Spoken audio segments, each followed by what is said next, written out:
Hello, everybody, and welcome back to the Samuel Stevenson podcast. Now, today I have with me a man who by now has to be an expert at rigging because not only does he know how to move extremely heavy equipment, but he can also sail the seven seas. Welcome, Captain RG3. Has it been a good day for you, man? Let me make sure I unmuted you. Okay. Sorry, there you go. Go ahead. A good day. It has been one heck of a day, but yeah, it's been a hell of a day. Awesome. I look forward to hearing about it. Well, for those who are listening live, if you have any questions for the captain, feel free to drop them in the chat and we'll try to address them at the end. But we've got lots of topics to discuss this evening, but I've been dying to know one particular thing first. When you were a kid, did you dream that one day you'd be lighting fuses and shooting cannonballs? I'd hoped to. I dreamed of it, yes. But did I think that this was going to be my fate? No, I didn't have any idea that this was going to be my fate where I'm at today, for sure. Excellent. Well, let's get into that. So before we talk about where you're at, actually, let's give you a little bit of background here. So for those who don't understand what a millwright is, how would you summarize that? Oh, okay. So we're gonna go to those days. So there are different types of millwrights. There's unionized millwrights, there's shop millwrights, there's field millwrights. There's really very technical millwrights that get down to the nitty gritty and dial things in with master levels and all this stuff and machine things. And then there's the millwright that I was, and we pick things up and put them down. That's what we do. Oh, wow. Okay. Really, really heavy shit. We pick it up and we put it down. That's all we do. Some of us are called machinery movers. And then some of us, they, in the trade, they'll call us millwrights. But for the most part, we're machinery movers. Gotcha. So there's separation amongst the millwrights of like what categories people are going to go into to specialize.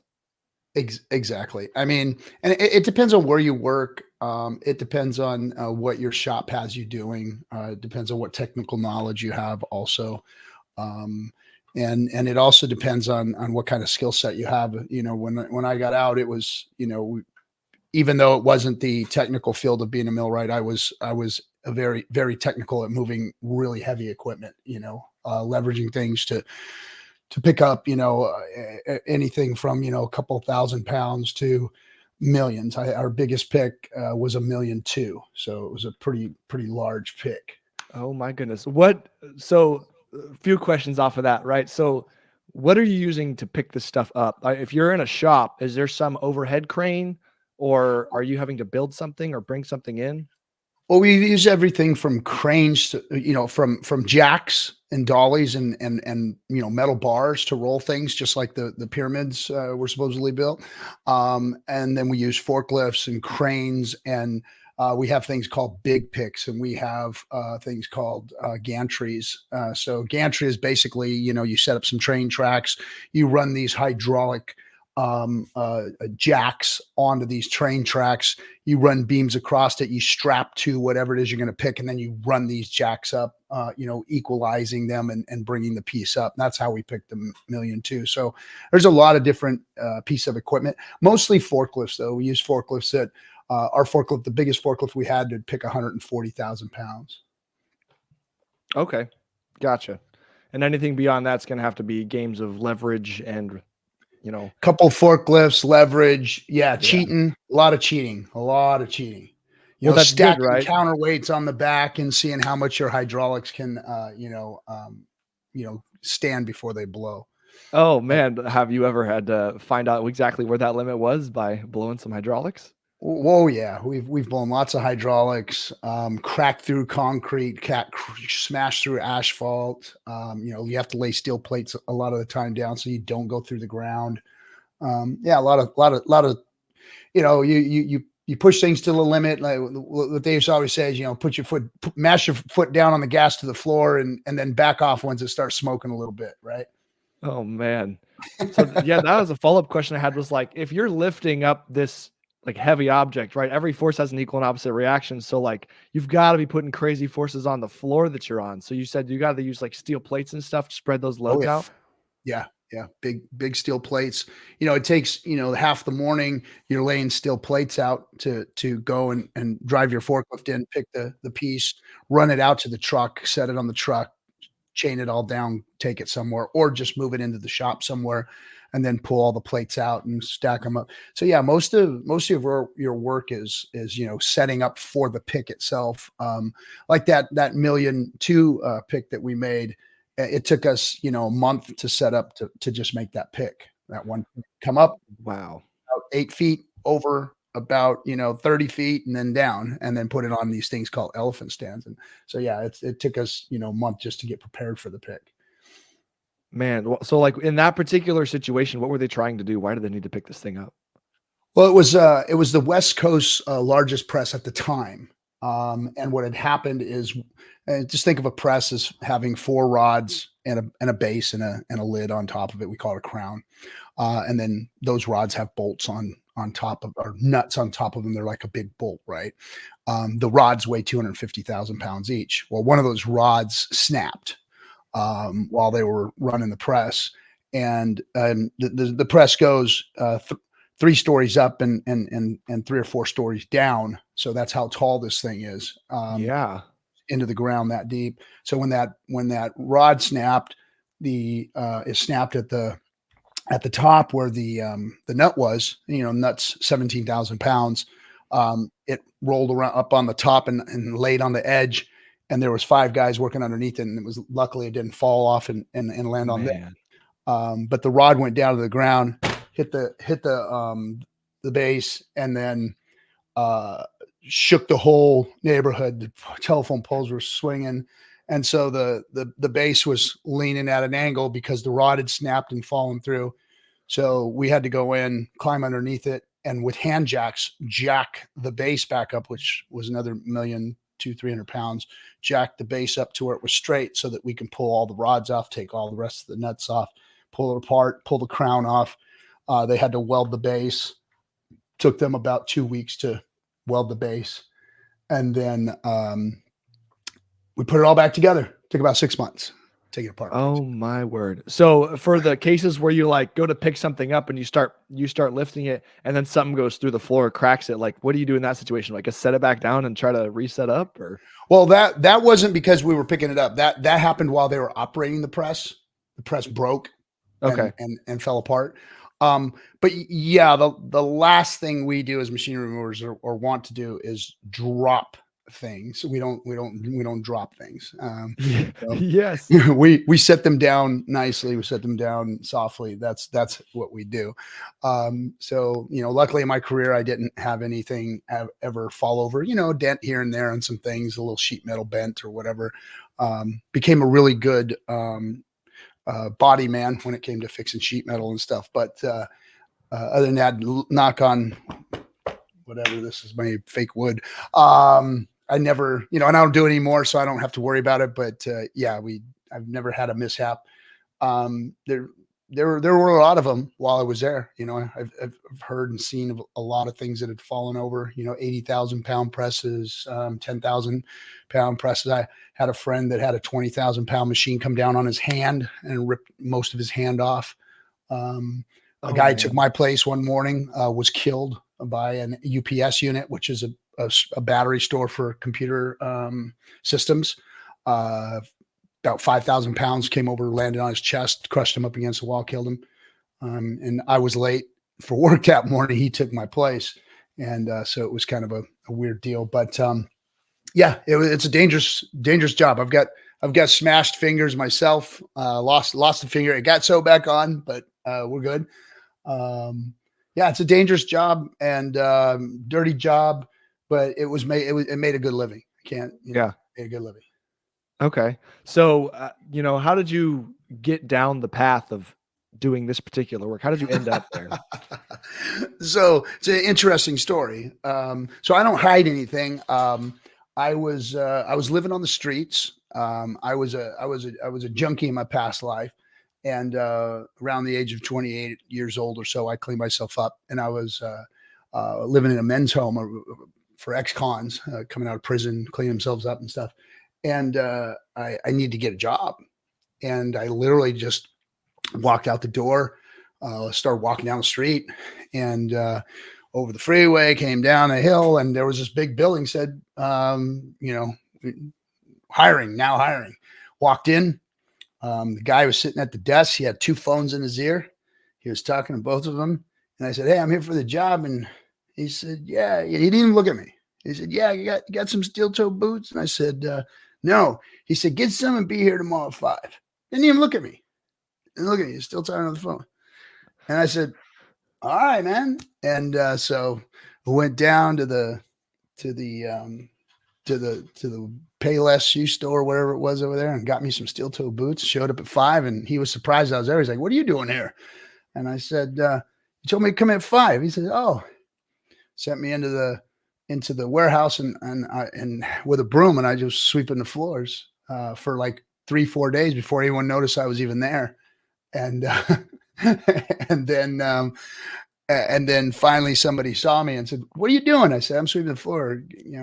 Owner told me to sweep the floors." He said, "Ah, damn it." He said, "Okay, we'll get you in here." So I started cleaning up gear rooms and chains and binders and, all the rigging stuff. And before I knew it, I was cleaning the yard, and then, worked my way into the trucks. And before I knew it, years had gone by, and I was a foreman running my own jobs and driving trucks and moving heavy equipment, and worked for NASA. I worked for JPL, SpaceX, Boeing, Skunk Works. I did work at Skunk Works. I moved everything from big fish tanks over cliffs into multi-million-dollar homes, to art pieces, to machines that make dildos. I mean, you name it, I did it all. Man, so did you say moving $1 million homes? We would do things for big $1 million homes. Like we had a giant fish tank one time that had to go over the Laguna Cliffs, over the cliff, and the crane had to be on the street, and then we had to be over on the cliff side and bring the fish tank into the home, and then roll it in, set it up, and boom, boom, boom. So stuff like that. Trying to take real heavy stuff across expensive Italian marble that can't be touched. Somehow you got to levitate over it without hurting it, and right, that kind of stuff.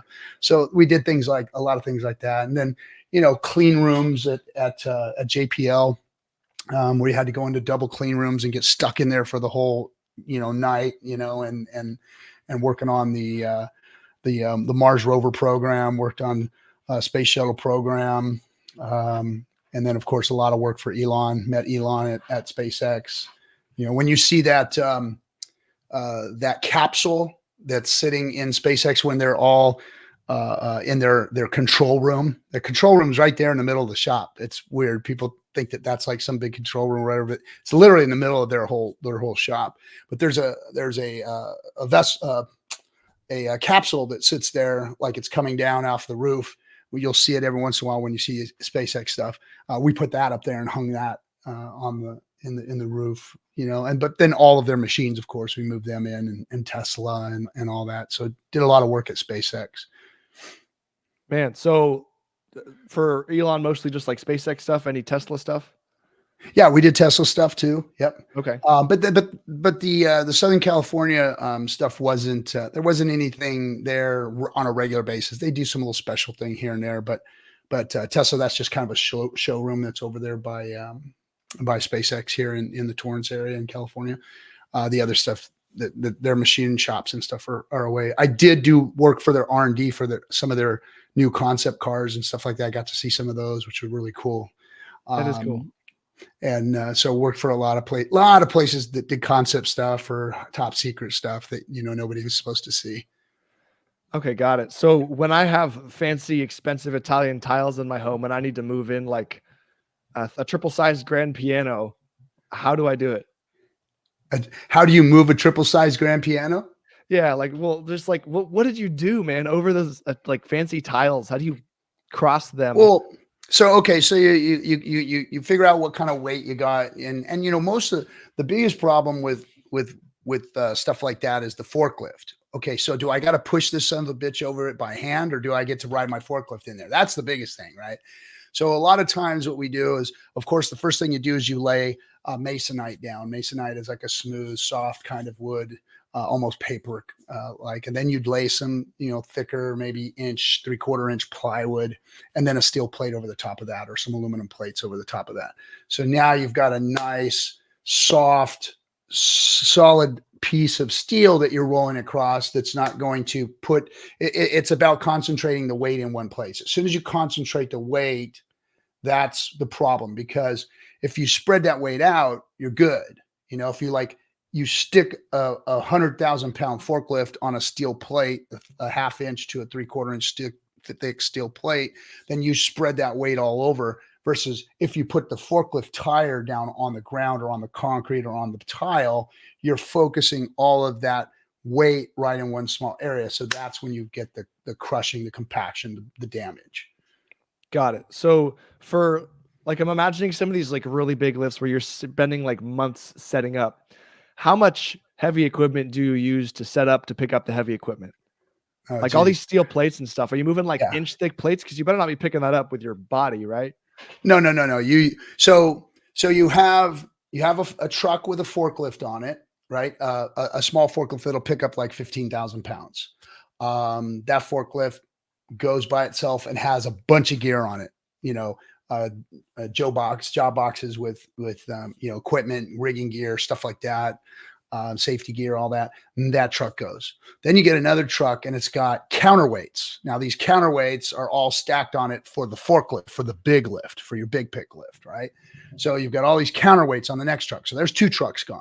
So now there's another truck that has to take the forklift itself. And then that forklift goes, right? And so all those 3 trucks are just to support the lift. And that other small forklift is picking the steel plates up. And then we have to have like about 3 or 4 truckloads for that pick anyway. Not most picks, but that was a huge pick. About 3 or 4 truckloads of steel plates just alone, And so those steel plates come in, they get offloaded by the forklift and set down. And I mean, these guys are so efficient and so good at this. I mean, like, your guy unloads a truck in like 30 minutes, boom, boom, boom, boom, boom, boom, boom, boom, boom, and chain them. They're in there, wham, wham, setting them down, laying them all. Like, these guys that drive these forklifts, you do it so long, you just become so good, so efficient, and so quick at moving those things around that, like, you're laying these plates down, butting up against each other and squaring them all off in the first lay, like, boom, boom, just slap them off. So it takes, in a job like that, you have, like 6 or 7 trucks supporting, just that kind of a move. Got it. So I got a quick story to share with you. So, my brother and I can relate. Mr. Will Stevenson. I don't know if you've met him, but we're both in the crypto sphere. And Will is he's a permanent tower climber. So he's always rigging cables, picking up heavy stuff, but he's picking it up 2,000 feet in the air kind of thing. Yeah. And I joined him for a little bit. But during that time, we had this situation where we had to move this, like, I think it was like a 30,000 pound hoist, just a big winch basically. And we had to get it up like 2 miles or something of gravel road that was too steep for the truck to deliver it in. So we had to take a telehandler forklift from the front and the back, one moving backwards, and pick it up from both ends and like drive up this windy ass steep gravel road while carrying this forklift. I got a video. I'm going to find a way to send it to SJ afterwards, and so you can check it out. But good story. Yeah, we've done a lot of stuff like that with the 2 forklifts. That's where it gets real dangerous. I got flipped over in a forklift one time. When somebody was, I was in a forklift. We had 2 booms on the forklift, and we were carrying a big long piece, and it was about 25 foot long, and it weighed about 30,000 pounds. And we had two big forklifts on it. And the guy on the other side, I was going backwards, and the guy on the other end, we were supposed to go out a doorway. So as I was backing up, I was getting ready to go out the doorway. Well, as I seen the doorway, I started to turn. Well, the signal guy on the ground didn't tell the guy that I was turning. And so he kept driving straight instead of stopping and letting me drag him a little as I turned. So he kept driving straight. So as I turned sideways, he basically pushed me over because he was still driving straight, and it pushed my forklift over and landed me on the ground. Oh man. So, I know what you're talking about. You were all buckled up and safe inside the cab. Yeah. Yeah. I was all buckled up. You don't move. At that point, you just ride it. You do anything. You try and get out. You try and move. That's when you get hurt because you just got to ride it until you hit the ground. Because if you try and move, if you try and get out, you can get killed by whatever hits the ground first if you get under it somehow. Right. There's a lot of heavy stuff flying around at that point. So. Oh yeah. So you just want to stay in that cage and hope for the best. Sure. Yeah, really. That's all you can do. So you said that you were working in clean rooms. What was that experience like? Like you have to get like no dust particulates down to like microns of, So what was that like? all your dunnage, meaning your blocks of wood. We use a lot of blocks of wood to shore things up and jack and rock and all these other things in order to get machines out and get dollies and wheels underneath them so that we can roll them out. So all of your dunnage has to be wrapped in plastic, shrink wrapped. All your gear has to be cleaned and wrapped in plastic. And I mean, you're not in a functioning operational clean room. You're in a clean room that's being shut down. So it's not like you're affecting anything, but the cleanup that they have to do afterwards is insane because once you go in and you start contaminating it, you're done. And then one time we were working at the Getty Museum. We were putting a machine shop in the Getty Museum for one of the shops that restore picture frames, old, ancient, 16th, 17th century picture frames and whatnot. And there's all of this artwork and stuff in the room while we're putting all the machines in at the new Getty Museum up in Los Angeles.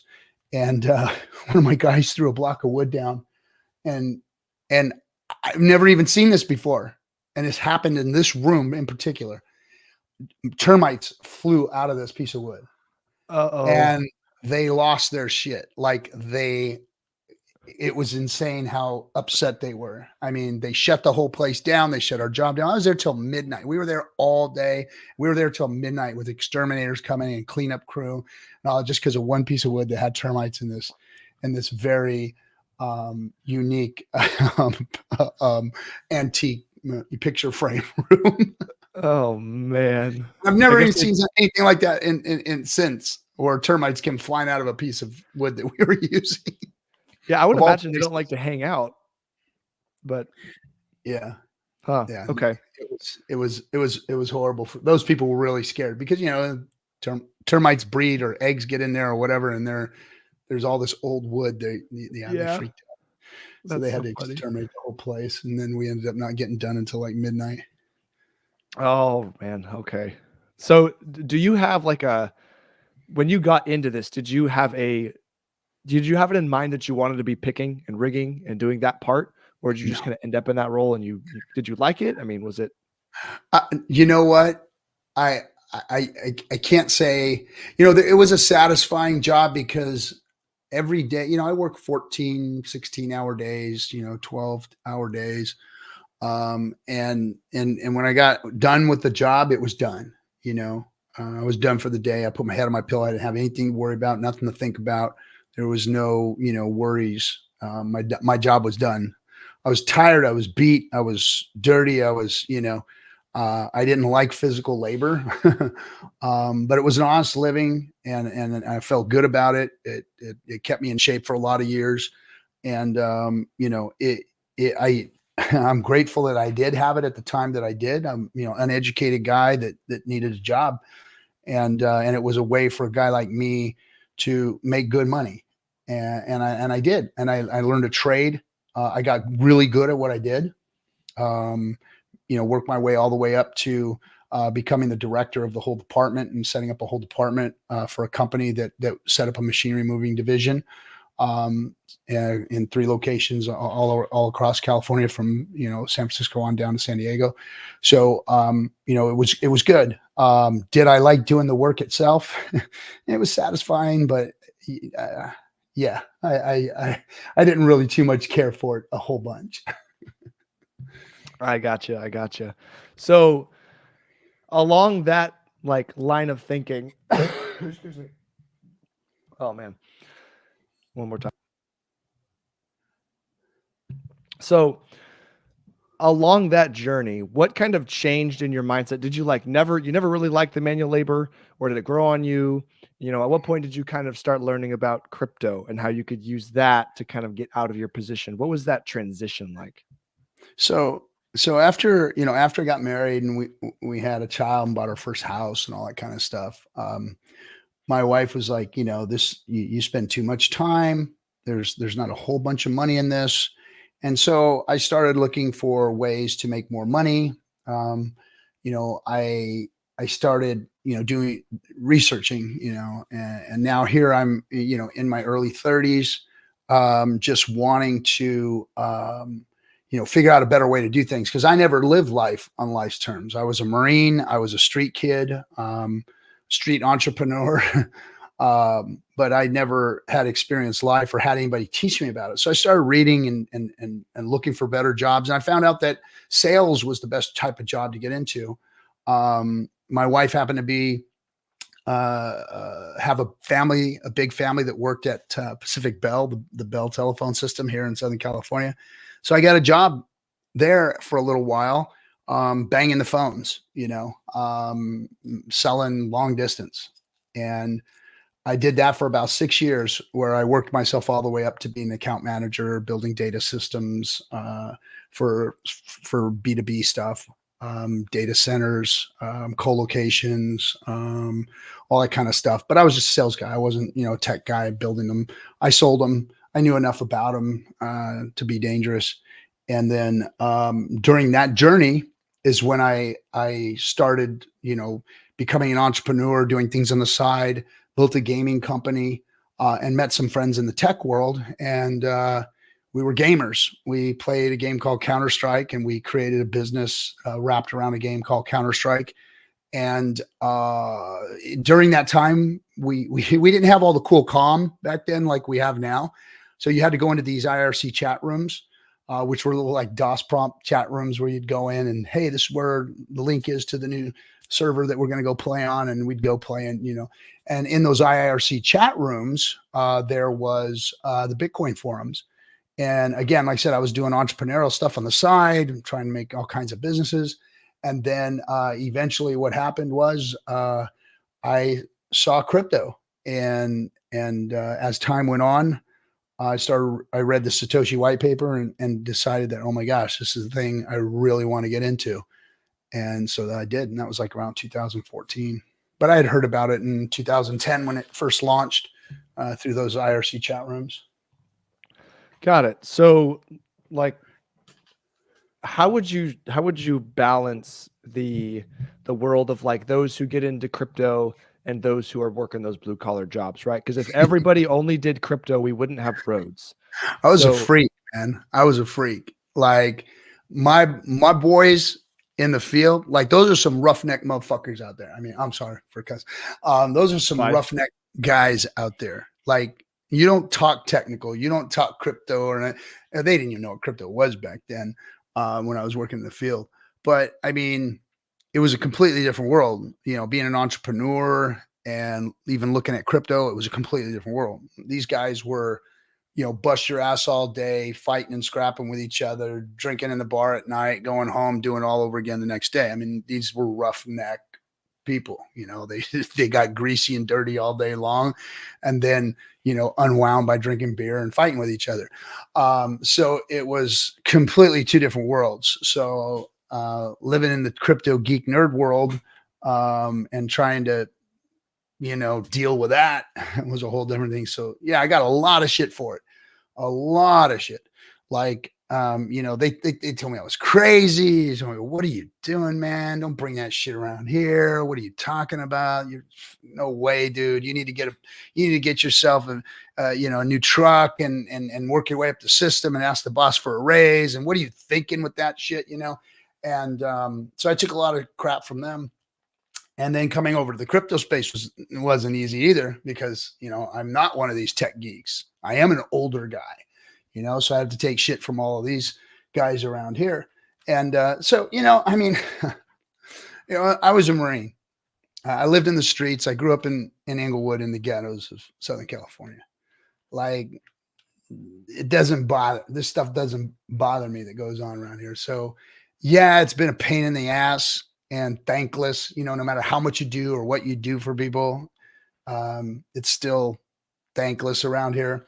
But for the people that do appreciate, it's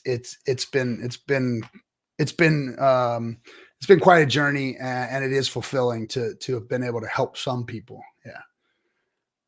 Got it. So, for those who have not been exposed to crypto before, if there's any in the audience, why should they get into it? Jeez. So, so why should anybody? First of all, it's going to be the biggest exchange of wealth that the world has ever seen. For a guy like me to have been in just about every type of endeavor that you can imagine, from working your ass off to trying to build businesses, either brick and mortar business or in real estate, or just from networking, all, you name it, all the businesses that I've done, I've never seen anything like this. I've never seen a bigger opportunity anywhere like this in all of my days. And I've been actively working and in the system since the 80s. I've been working a job and trying to make my way since the 80s. So I've seen market cycles come and go. I've seen housing markets come and crash. I've seen different presidents come in, and people emotions change, and markets change, and pandemics, and you name it, all of this stuff. But I've never seen anything. I've never seen a bigger opportunity ever in the world than cryptocurrency. And it's because of the direction in which our money's been going. When I look back at history, like my grandfather rode a horse to school. It was, my dad was a blue collar worker and my grandfather was a blue collar worker. And I watched them, struggle and work and save. And I saw how my grandfather had it. And then I saw my dad had it a little worse. So he didn't work any less. He didn't try any less hard to do the same job that my grandfathers did. And I saw myself in that same situation. And I went, it's getting worse. I got less when it comes to retirement than they did. And look at what they ended up with. It wasn't much.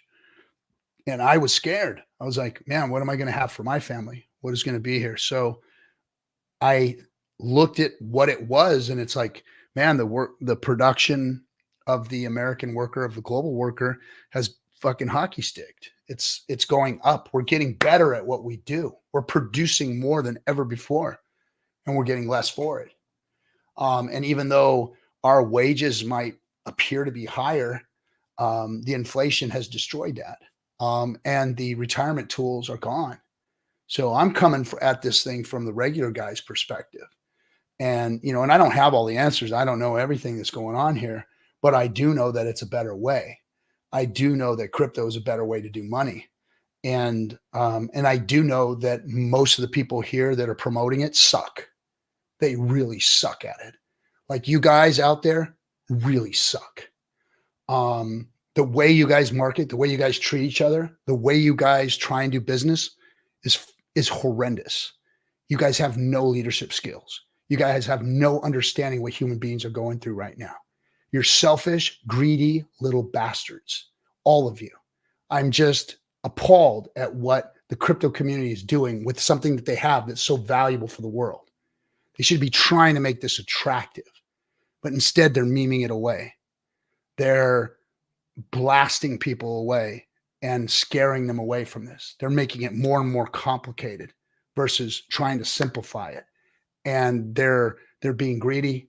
They're not letting technology advance and promoting that. It's all about, what can I get right now? What's mine? How do I get the notoriety? How do I get this? And then they blame everybody else for doing the opposite. I'm not here for that. I'm here. I don't want to be here. I really, really don't. I want to walk a fuck away. I really want to walk away. I have had it with the bull crap that's going on in this space. And I'm talking all of crypto. I'm not talking just, the community I'm involved with. We're having our own little shit show right now, but the whole crypto community, it's appalling at how they're treating the rest of the world. They have something in their hand that is so important and so valuable, yet they're kind of hiding it and keeping it to themselves. And all the while, the things that we're trying to combat, the BlackRocks, the Fidelities, the Morgan Chases, and all these other big companies that have destroyed our money and our government and all of our institutions, they're letting them steal it right now. Bitcoin does not belong to the people anymore. It does not. It belongs to those institutions. Your crypto has been stolen from you, folks. It's gone. And you're never going to see it again. All of those big old Bitcoin bags, I've been watching them OTC trade their shit for the last 6 months straight. Trading it to those money houses. They're taking it from you. And you're giving it up willingly for your little, hoorah, make your money right now. I got mine now, you go get yours type of thing. And that's what this is. This is important to the whole world. It's important to guys like me that don't have a pot to piss in, 4 years ago when I got into this. I've got a lot of buddies out there who didn't listen to me, who thought I was crazy, that are, trying to figure out what they're going to do. They don't know how they're going to make it. They don't know how they're going to retire. And this is the way. But the impetulant children that are running this place right now are destroying it. And I'm hoping that somehow, some way, I can influence that to change, and bring at least some type of a voice of reason to their heads. Maybe they'll respect a little bit of the experience, knowledge, and wisdom that some of us older guys have, and let us speak into their lives and show them how to really go out and promote this thing with a marketing of attraction versus this repulsive meme culture that they've created out there. That's what I'm hoping for. So that's why I'm still working. That's why I'm still doing it. Sure. So for those who should get into crypto, but at the same time, Bitcoin's being bought up by all these giants, what's the solution to that? How do we get around that? What do we do? Say that again. So how do we get around that? Yeah. So if we're going to tell people like, hey, yeah, you should get into crypto, at the same time, Bitcoin is its value is being diluted by all these giants who want to control it. What do we do next? If we're still going to get into crypto, what are our options? So we've got to stop the illusion that Bitcoin is the god of crypto. We've got to first dispel that myth. That's a myth. Bitcoin was first at proof of concept that you can have a secure transaction online, peer-to-peer, over the internet, without an intermediary and without a double spend. That's all Bitcoin did. Boom. Thank you, Bitcoin. Awesome job. Ethereum came out, gave us smart contracts. Now we can program this stuff to do cool shit. We can create DeFi if we want to. Let's go do that. Richard Hart steps in, creates Hex, Pulse, PulseX. Boom. DeFi is born. Now we have the tools to do so. Now we've got to go out and fight, first of all, to keep crypto, get rid of the old narrative that those things were better or are still better. And then teach everybody that DeFi is here and DeFi is better and DeFi can save the financial world. And then go out and help fight the regulators and help educate them and get the world behind us. Because if we don't, the money will.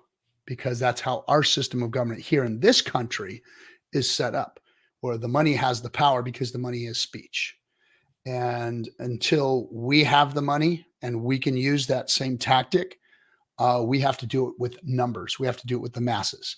And right now, with the way crypto is so tribal and so split up and so divided, we don't have that voice. We don't have a unified voice. We have just a bunch of noise and a bunch of kids fighting with each other. That's what we got right now. So what would you say is the importance of decentralized finance, DeFi, and I'll just start with that. Why is that so important to what we're doing? So we, the people, need to have control of the financial tools. We do. Right now, the industrial complexes, the banks, and the 1% i.e. also the governments and whatnot, are the ones that have control of the money systems.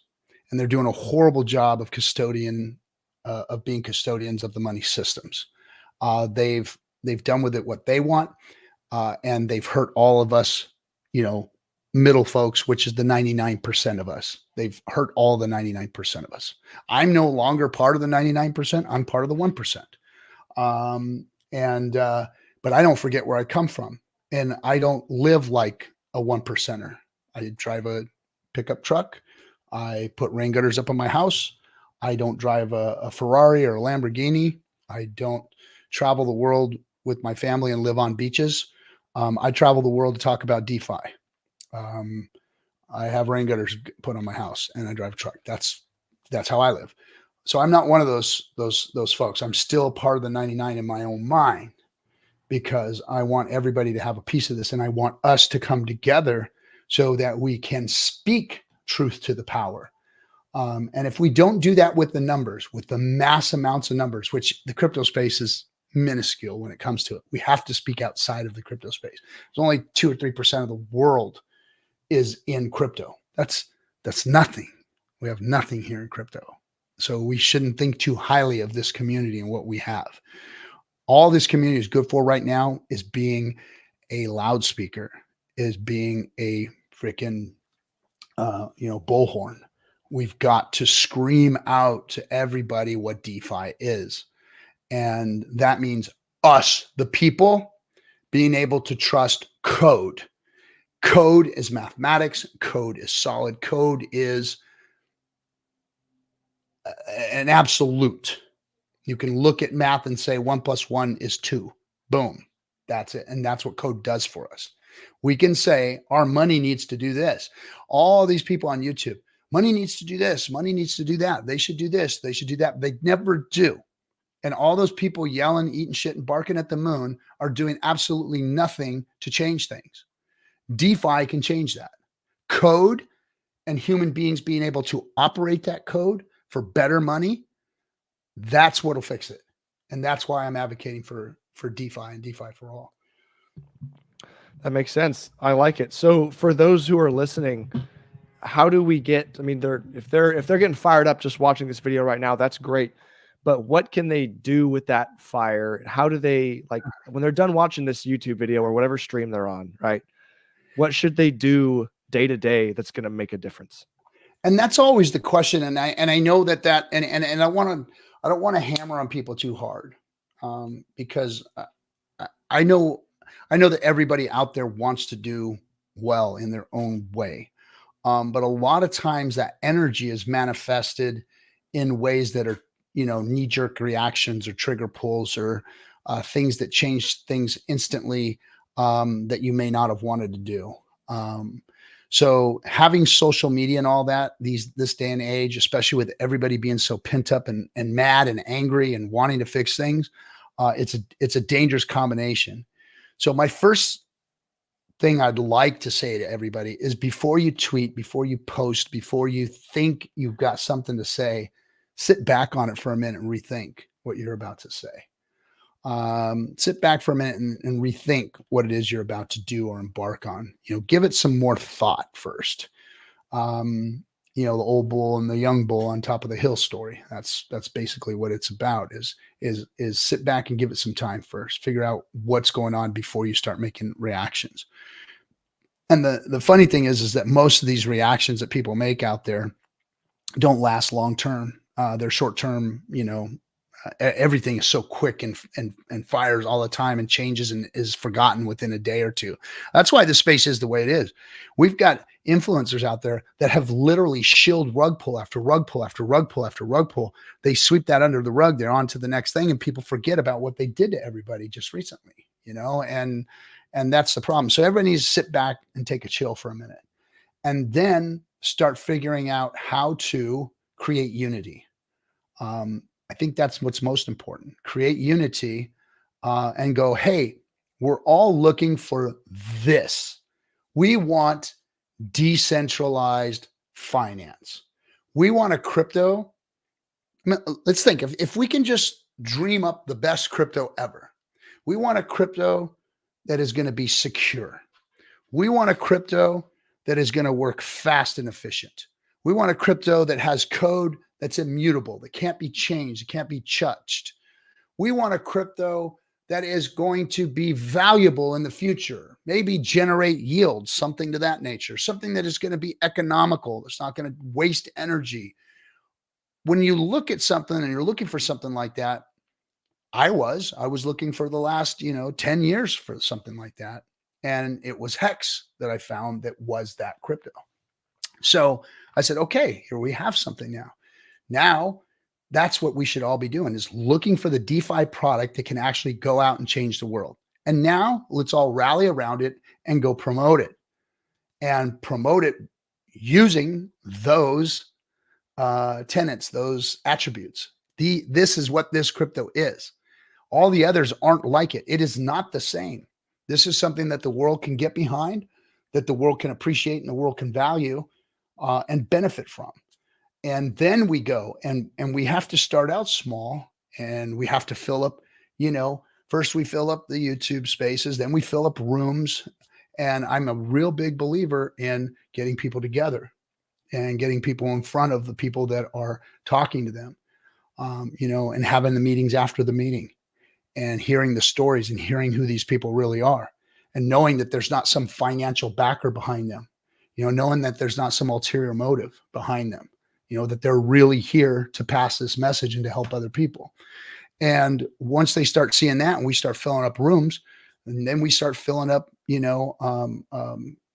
venues and hall meeting halls, and then we take it all the way to stadiums. And that's my vision, my goal. What I want to do is see people getting excited about this and filling up stadiums so that we can talk about it, so that we can start a peaceful revolution, but not that peaceful, something that's loud, something that the world can hear, something that is exciting, something that people can put their energy behind.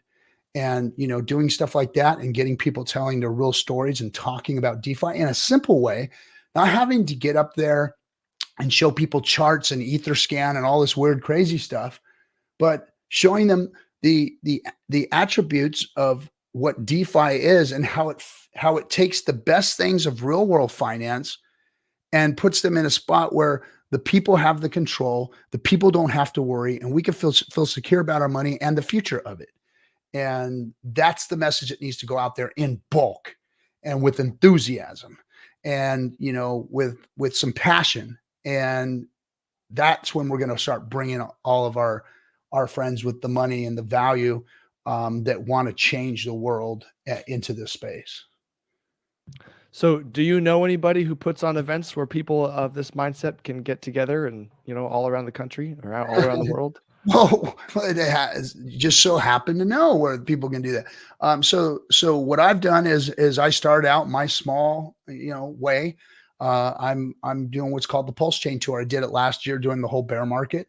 I went around the country here in the United States and went room to room to room. Sometimes we had, 20, 30 people. Sometimes we have 50, 60 people. Every once in a while we'd have 100 people. But yeah, we went around the world and started talking to people about Richard Hart's ecosystem, Hex, and the Pulse chain that he created, the most decentralized L1 that's out there. And for anybody who doesn't understand what L1, that's a blockchain. That's what cryptocurrencies ride on, are built on, and utilize to transact and move around into people's wallets. So yeah, that's what we've done. We've promoted and we've filled up rooms. Now, it was, I wanted to get bigger. And so this year we're doing it again as the bull market is starting to kick in. And we're going to take it global this year. So we're going to go to Europe and Australia and still here in the US and Canada. And we're going to take crypto and DeFi, Richard Hart's DeFi system around the world and do it on our dime. And the people that want to come see it, and it's all in the up and up. There's no, money being made here. The support team that I have with SJ and Black Hexagon, they barely get paid enough to survive to do this, and so the people that are supporting it are, helping us go out and spread the word and bringing their people, their they're newcomers or noobs or no coiners to the event so that they can learn about DeFi and get involved in this awesome system that Richard built. I like it. So it sounds like the people watching this should, I mean, there's really no reason they shouldn't be signing up right now for the next Yeah. one. What is it? What is it in Utah? Yeah. So you can go, excuse me. So you can go to pulsechaintour.com. That's where you can get, tickets and the information for all the events that we're doing. Yeah, the next one's going to be in Utah here. I believe it's on the 13th of next month. I may be wrong, but yeah, just go to pulsechaintour.com. You can see that. And there'll be myself. And then we've got Donovan Jolly, who's got his own DIY investing YouTube channel with 85,000 followers. He's done real well in the crypto space, and now he's a full-blooded Hexakin promoting Pulsechain, and he's going to be speaking there, and a few others. Might even get Hexologists to come out there and talk. We'll see. But yeah, there's other people out there speaking besides me that are, dyed-in-the-wool Hexakins trying to promote DeFi. And yeah, that's what we're going to be doing. So go to pulsechaintour.com and find it. So for anyone who's coming from this and is not entirely familiar with the Richard Heart ecosystem, how would you summarize that? Why is his ecosystem more important? So his system. So first of all, Hex was the only truly decentralized crypto that I knew that was in existence at the time. Unfortunately, it ran on Ethereum, which has turned out to be, utter garbage, and they won't fix their fees. They've had upgrades, but they still, it's ridiculous. When you hear Vitalik saying things like 5-cent transactions on Bitcoin are ridiculous, it's ludicrous, he said. And now you've got people that are paying $1,500 for transactions on Ethereum. So he's lost face in the crypto space. I thought he was a very intelligent young man. He had something really good going on. He was, ingenious to have brought solidity to the forefront. But he's failed, just like Satoshi failed by either, bitching out or passing away and not leaving anything for anybody to improve or move forward. But we still have Richard Hart here. He's the one that's continuing to innovate, develop, and bring new products to market that are truly decentralized. You look at everything that he's doing, whether it's pissing people off or not.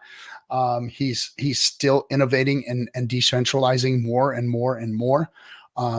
His latest conversation with everybody on Twitter lately has been about how much better Hex is on Pulsechain. I said it from the beginning. Pulsechain was made to make Hex better, and it did. It made Hex better. It just hasn't gotten adoption yet. We need adoption. So we need to bring everybody over from the great product that was Hex on Ethereum over to Pulsechain. And that's what Richard is touting right now. And, it's fall in line. Everybody's got to fall in line. Richard is the one that's driven this ecosystem, and it's time for everybody to understand, which direction he's trying to take it. And it's not going to be, it's going to be painful lots of ways. I know that there's lots of people that, we're counting on eHex right now to, make monster returns in the bull market. And if you were doing that, that's your own fault. You shouldn't have been, playing the short game. It's about the long game. I don't think Ethereum or Hex on Ethereum is dead. I think that it's got a red candle for the last few days.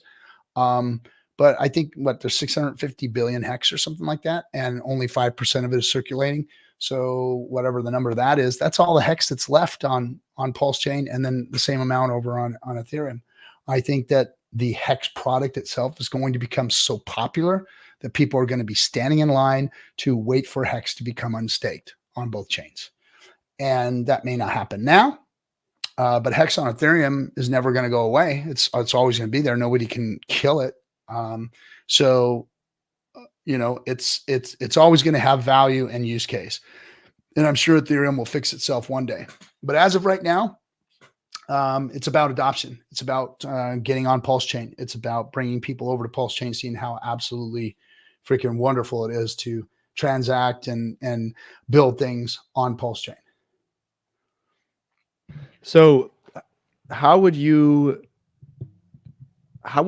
tell like an 18-year-old now, right? Because let's say a kid wants to get out there and go start like framing houses or whatever. Like he's passionate about that as a job.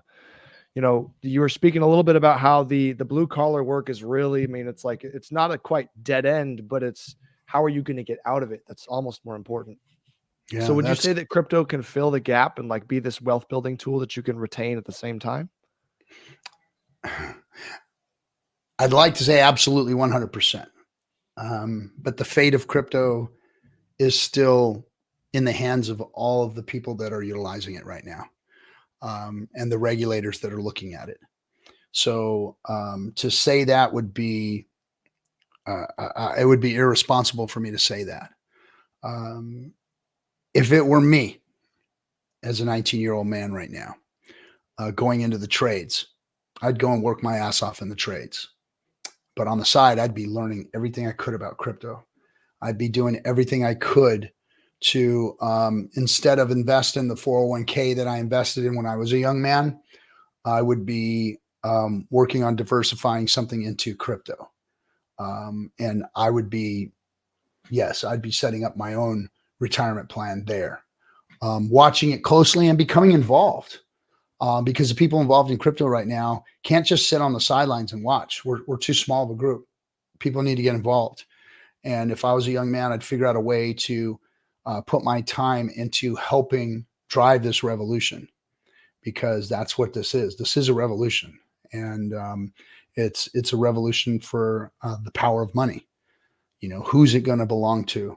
Who is the greatest asset class that's ever seen the face of the planet? Who's gonna have control of it? Is it going to be we the people, or is it going to be the institutions that have screwed us all this time? That's the question, and that's what everybody in crypto seriously has to ask themselves, of how they're going to help that to go the right way. Man, you're preaching. I like it. I think it's extremely important for everyone at least to start learning about it, because like you said, it's too small of a group, not enough people know about it. And you know what? We're not a glum lot. I don't want to.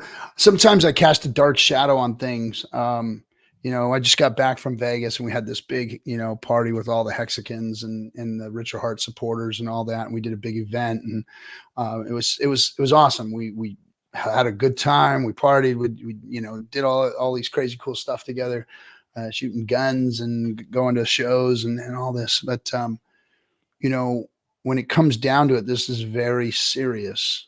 And there's a time for having fun and memeing everything and being lighthearted, and there's a time for being serious. And when it comes to this revolution right here, and the age that I am, the certain age that I am, I want people to realize that if you don't take this serious, if you do keep just playing it and memeing it, the powers that be will take it from you. They don't care about your memes. They don't care about how much shit you can talk on the internet. They don't care how loud you get. They have the control. And if they get control of this, if they regulate DeFi out of existence, you lose. And all you're left with is a bunch of empty memes. And all you're left with is a bunch of empty I told you so's or I got yous. What does that do for you and the rest of the people out there, and for crypto in general and its adoption? Absolutely nothing. True. That's true. So do you have any other questions or thoughts? Are you ready to answer some questions? Yeah, I'll answer some questions. Other than that, yeah, I don't have any more thoughts. I'm just, yeah, man, I'm just happy to be here. Glad that, we have DeFi. I'm glad it's here. Now it's about keeping it. And that's my goal, is to try and keep it. I love it. Me too, man. So first question from the Green Observer. I'm going to pop it up here. Uh-huh. He says, bro, you hung up the Dragon capsule at SpaceX? I see it in the background of your live streams all the time. Yes, we hung the Dragon capsule up, and I was one of the only guys allowed to move the capsule that took the first humans up to the space station when they did that a couple years ago. I helped them move the dies and the build for the space station had a specific connection port, and that specific connection port came in. I delivered it and put it in their R&D room where they can match the capsule up to that. So did all that. And then when the capsule was being moved around at SpaceX is not a very efficient place. They've got a lot of different buildings and it's an old aerospace town with a lot of old aerospace buildings that they bought all of them. And so things are moved around. So the capsule had to be moved around to a lot of different facilities in order for it to be done. And then when it came time for it to be sent to, I think it was Florida that it went to. Yeah, Florida. I was the one that had to move it. So I went and pick it up, put on a special truck. That truck was hauled out in the middle of the night and sent out to Florida. So yeah, so I moved the capsule also. And yes, we hung up the capsule inside the SpaceX lounge there, which is very cool because they have a chef with the chef hat on making you the most incredible freaking lunch and free yogurt bar, frozen yogurt bar, and the soda machines that have every soda you can imagine on it and all that kind of stuff. It was, and you pay like $5 for lunch and it's like this gourmet freaking, giant pork chops and everything else. It was insane. People dancing, music going, really, really cool atmosphere that Elon created there. That is fantastic. And that's amazing for the price of $5. I bet that only cost $5. Yeah, you go in there, you buy the card, you put the money in the thing, and you buy the card, and you go and you pass that in, and it's $5 for lunch, and then you get all the free frozen yogurt you can eat. Walking by, you're working, to stop over at the yogurt bar and grab the yogurt, and then coffee. They have like a Starbucks in there, like all the coffees you want and everything, and just walk up and grab it. That's cool, man. It's really cool there. I love it. That sounds fantastic. Got another question here. I'm gonna throw it. I'm going to comment it and then pop it up because it came from the other side of YouTube. Comment from WR Football. Wasn't the point, presuming he's talking about Hex, wasn't the point to do long stakes and delay gratification? Exactly. The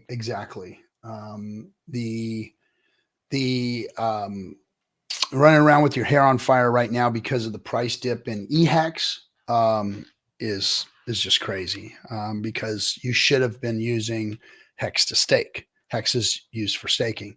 And with the Ethereum fees the way they are, having any chance at all of making any gains, probably not now, because if Ethereum goes on a bull run and it goes to 10K, 11K, 12K, whatever, 15K, imagine what those fees are going to be. It's going to be through the roof. So your Hex should be staked extremely long, extremely long. For those of you who are staked short, hopefully you got your copies over on Pulsechain. But yeah, there's not enough emphasis put on the value of Hex. The value of Hex is in its yield generating tool. It's in the T-share and the value of the T-share.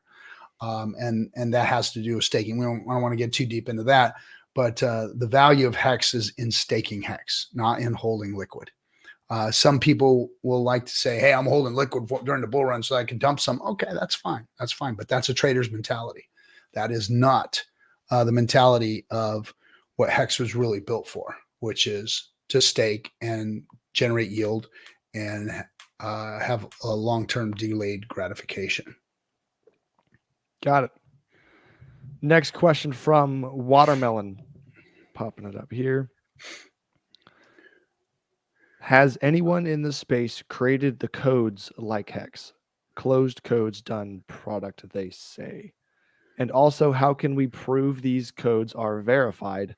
What it's supposed to do? Newbies can't read codes. Yeah, I can't read code either. So what I did was I put together a team of people who can read code, who can write code.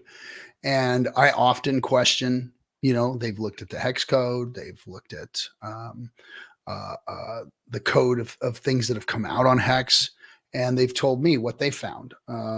So whenever I see something, and we also have the Pulse Police, I believe it is, in Telegram, that they do the same thing. They recode. They have a bunch of code readers in there.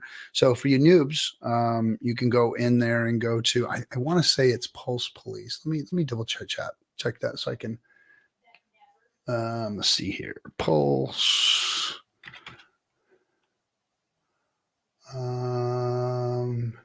Pulse Police.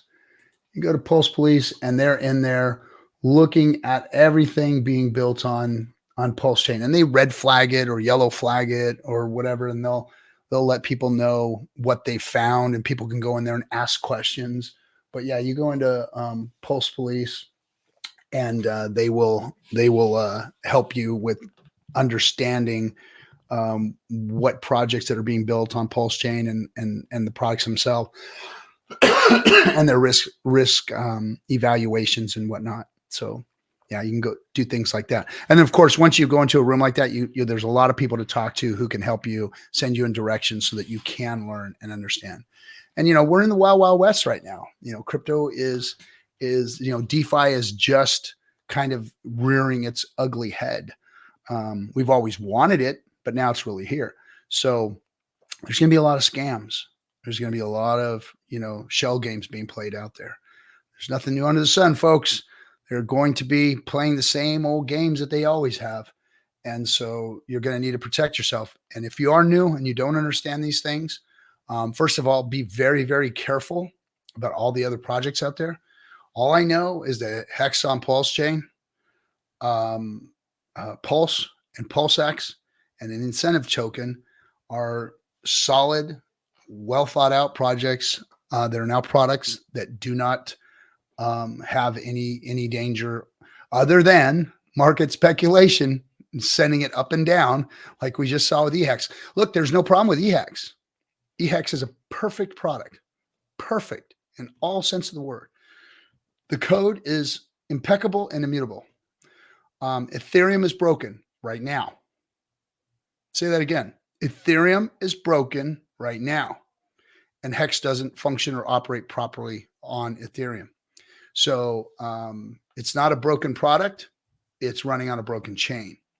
So that's, that's what I say to those folks. Go educate yourself. Go see what's going on, and be careful, and don't lead people into other things that they don't know, that you don't know about either. Awesome. We got one last question here from Rocket. 401k versus crypto. Explain percentage versus dollar amount. So trying to explain crypto and dollar amount, first of all, is either the wrong way to explain it or a very deceptive way to explain the products within the crypto ecosystem, because they're speculative, highly volatile, because of the new market, because of the young market. If you look at the stock market, when the stock market was young, it had some of the same problems. It had some of the same volatility, i.e. the crash in the 30s. It has stabled out somewhat since then, but always moving up and to the right. So here we have the world's best speculative crypto or asset ever seen, which is crypto, moving in that same direction, up and to the right. Bitcoin's at 72, 73K today. So no matter how many times they've said it was dead, no matter how many times they've said it was, not coming back, it does. Made all-time highs. This time it made all-time highs before the halvening, which is freaking incredible in my book right now. So we have this speculative asset economy here that is new and young. So putting it in dollar terms, very difficult to do. However, if I was a young person, for you older folks that are my age in their 50s, 60s, we don't have much time to play around with this stuff. So we have to be extremely careful. The young people, just like when I started my 401k, I can go into very, very high risk assets in my 401k, which is what I did in my early days. And then as I started getting older, getting closer here to retirement, I started to change that up to the more secure, stable assets, which is how you're supposed to do it. You go hard when you're young, when you have that risk tolerance, and then as you're in your income earning years and as you're getting closer to retirement, you start to dial those back and set yourself up with less speculative, more secure asset classes, stuff, bond markets and things like that. So the same thing applies here. It's a very volatile marketplace. However, it's going to be the biggest transference of wealth the world has ever seen. So how do you function with that? How do you get in that? Well, Richard says that diversifying into things is ridiculous when you have crypto. I can't take that risk at this age. Younger people may be able to, but just remember, it all depends on how much adoption and whether or not crypto is not regulated out of existence. I don't think it's going to be, but I don't see anybody trying to help it not be regulated out of existence, especially in this community that I'm involved in, the Hex community. We have very few people that have the balls, the want, the desire, the stones to go out and do it. To go out and start working with regulatory, to start bringing the community together, to start really talking about things versus, dunking on each other and memeing each other all the time. That's all I'm saying. And it's a waste of energy and a waste of time as far as I'm concerned, because we don't have much time or energy to go and waste on these other things. So to answer that gentleman's question, if I were a young person and I had this in front of me, I'd be, taking some pretty high risk into it with my future retirement investments. If I was, investing in my future self, I'd be putting a lot of it in crypto right now. If I was anybody, if I was older, I'd be a lot more leery and I'd be a lot more careful because you only have a certain amount of time to get this right. And if you do, you'll be free and you could free generations of your family up. And for you young folks, it's going to be easier for you to get right because you can screw up a few times before, you really have to hunker down and start making sure that your investments are wise. Got it, man. Well, thank you for answering those. Thank you, everybody in the chat, for coming along and answering or asking questions for RG today. Man, Captain, where can people find you on the internet? What projects do you got going on? Obviously, the Pulsechain Tour, but give your spiel, man. How do we get involved? Yes. What do we do? So I'm the Captain RG3 on Twitter, Instagram, and TikTok, all the social medias. You can find my YouTube channel, which is Discourse Syndicate, not Discord like the gamer platform. It's Discourse, like we're going to have public discourse. So Discourse Syndicate is where my YouTube channel is. That's where we do all that. And if you need to get in touch with us, a wild SJ, who that's her Twitter handle and everything. She's the producer of the show. So she handles all the talking to people and getting things booked and whatnot. So you guys can reach out to her. But yeah, that's how you can find me. And we're working on a crypto project right now, but that's to be determined as far as when that's going to actually launch. Good deal, man. Well, thank you for coming on again. If you need to if you want to start learning about crypto, check this guy out. He is a great place to start. He also was one of the beautiful stars in the recent Richard Hart movie that came out, The Highest of Stakes. So you want to check that movie out.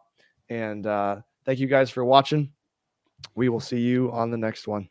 Thanks, guys. Thanks, Sam. Thank you.